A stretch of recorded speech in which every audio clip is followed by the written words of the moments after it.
Baik, kita lanjutkan ke soal berikutnya, masih membahas ujian tulis UGM tahun 2018 ya. Kali ini kembali soal teori ya, Dek ya, berkaitan dengan materi kapasitor keping sejajar.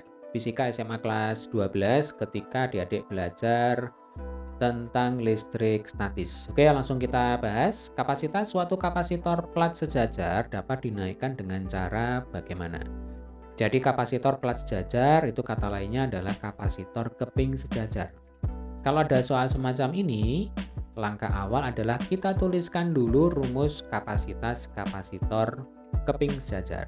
Masih ingat ya? Jadi C itu sama dengan A kali epsilon dibagi dengan D. Ya. C itu adalah kapasitas kapasitor, satuannya farad ya Dek ya. A itu adalah luas penampang dari masing-masing keping. Atau nanti kalau kita gambarkan ya, supaya mudah dalam membayangkan. Nah, misalkan saya punya sebuah kapasitor keping sejajar. Yang namanya keping sejajar berarti kepingnya ada dua ya Dek ya, dan sejajar.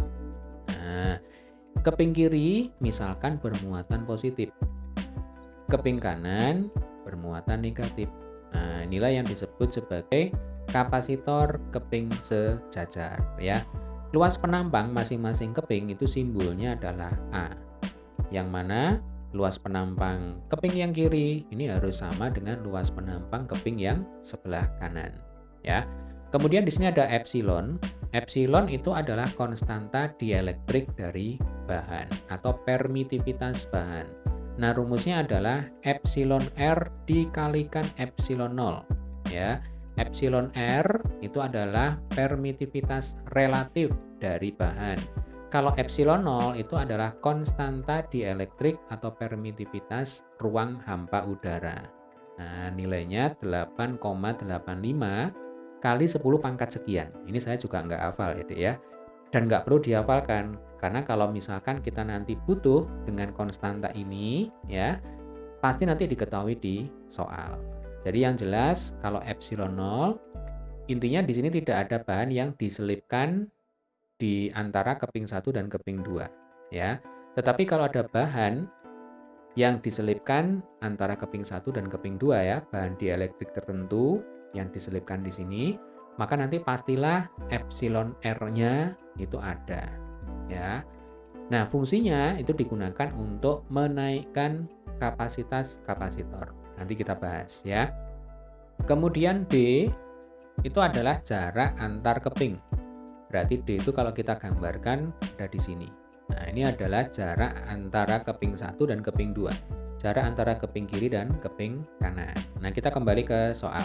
Tujuan kita adalah bagaimana cara menaikkan kapasitas kapasitor keping sejajar. Berarti cara meningkatkan C ya. Nah, bagaimana caranya C-nya itu bertambah besar. Nah, dari rumus ini kita tahu bahwa C itu berbanding lurus dengan A dan epsilon ya.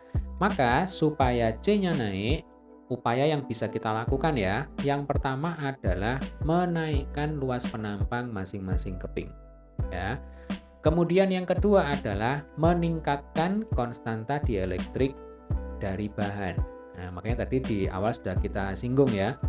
Kalau ingin menaikkan kapasitas kapasitor keping sejajar, berarti epsilon R-nya itu harus kita tambah, harus kita sisipkan bahan tertentu di sini supaya epsilon R-nya bertambah, ya. Nah, sehingga kalau misalkan di sini saya tuliskan untuk meningkatkan C, maka epsilon itu harus dinaikkan, ya. Lalu C dan D itu berbanding terbalik. Kalau berbanding terbalik, kalau C-nya ingin kita tingkatkan, sebaliknya D-nya ini harus kita turunkan. Nah, namanya aja berbanding terbalik. Kalau C-nya ingin naik, ya berarti D-nya harus turun. Jelas ya, Dek ya? Ini adalah beberapa upaya yang bisa kita lakukan untuk meningkatkan kapasitas suatu kapasitor keping sejajar. Nah, sekarang kita cek pilihannya. Kita mulai yang pertama ya.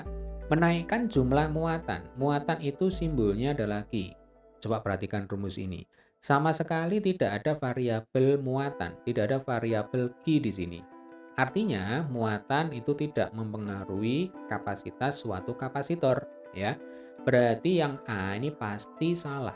Demikian juga yang B, menurunkan jumlah muatan. Ini juga pasti jawaban yang salah. Jelas ya? Lalu yang C, menaikkan jarak antar plat. Jarak antar plat itu simbolnya adalah D. Ya, tadi sudah kita dapatkan bahwa supaya C-nya naik, maka D-nya harus turun. Nah, di sini dikatakan menaikkan jarak antar plat, berarti yang C ini bertolak belakang ya. Berarti yang C pasti salah.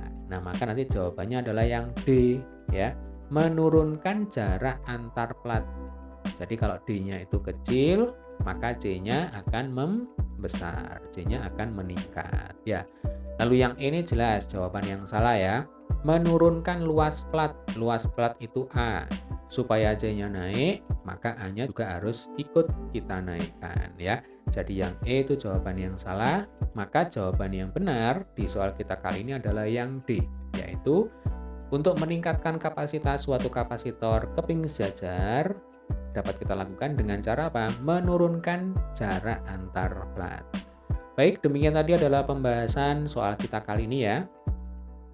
Bagi adik-adik yang ada pertanyaan terkait dengan soal yang kita bahas di video kita kali ini, jangan sungkan untuk tuliskan pertanyaan kalian di kolom komentar supaya fokus. Ya, pasti nanti saya akan berusaha untuk menjawab seluruh pertanyaan kalian.